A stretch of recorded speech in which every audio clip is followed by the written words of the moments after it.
2020 is going through the Oireachtas at the moment. The bill brought forward by People Before Profit TD Gino Kelly would allow those with a progressive terminal illness to avail of assistance to end their lives under controlled and monitored circumstances. End of Life Ireland are hosting an online public meeting this evening to promote greater awareness of the bill and to encourage conversation around the issue. We're joined by Dr. Fargal Toomey, Chair of the Irish Palliative Medicine Consultants Association, and Dr. Brendan O'Shea, Kildare GP and Assistant Professor in Public Health and Primary Care at Trinity College, Dublin. Fargal, I might come to you first.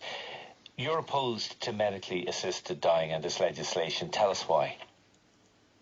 Good morning, Shane, to you and your listeners, and thank you for the opportunity to join you all this morning.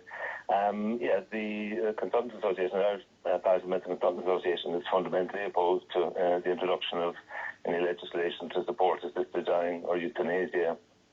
This is based on sort of collective experience over many decades, but looking after and helping with the care of at least 30,000 people and their families every year who have to deal with significant illness and the threat of life shortening illness. So we're really concerned that such legislation would represent a really regressive change in Irish healthcare and Irish healthcare policy.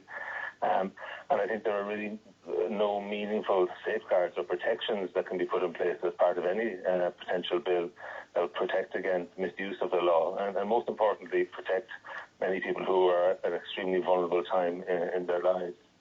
And I think we would suggest that as both living with and dying with dignity are already in existence in Ireland and available to people with advanced illness, we don't need to change the law to provide it.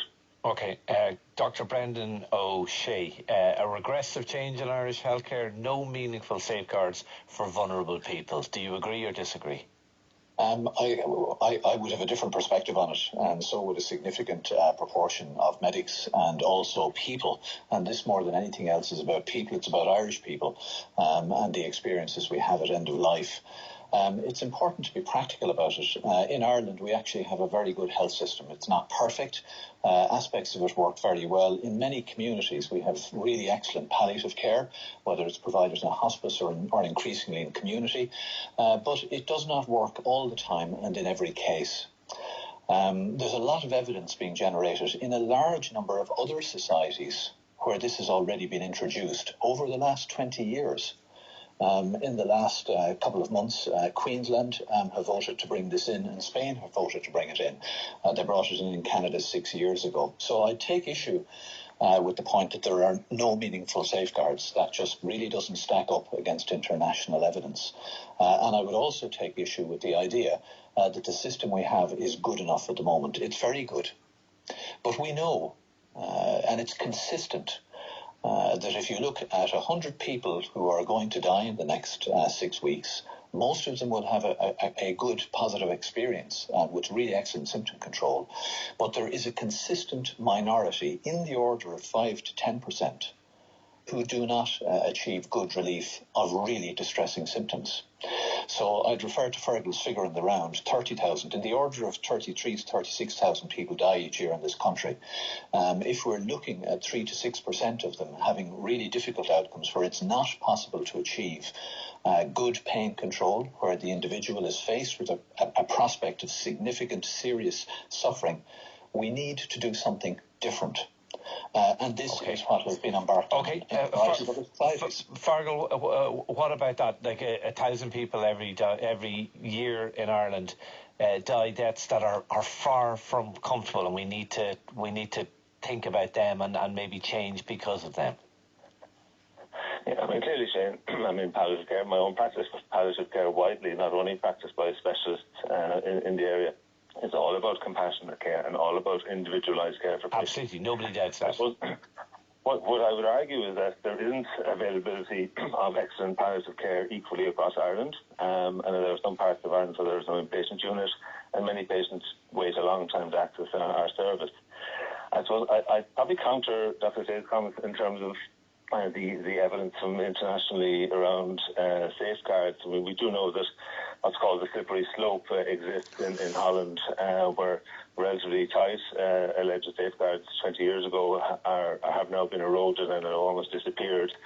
And in Canada, jurisdiction, as Dr. Shea mentioned, within 2 weeks of the law being enacted, 2 court cases were taken, which eroded 2 significant elements of the...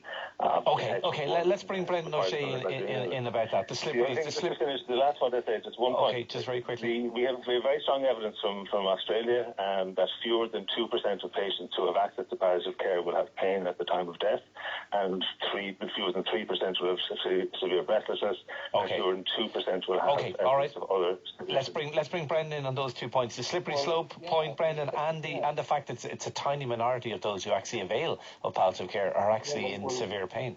Well, taking it up on Fergal's figures, 2% pain, 3% shortness of breath, this is where the 5 to 10% come from, who is not possible to achieve effective symptom control. But it's not about Fergal, and it's definitely not about me.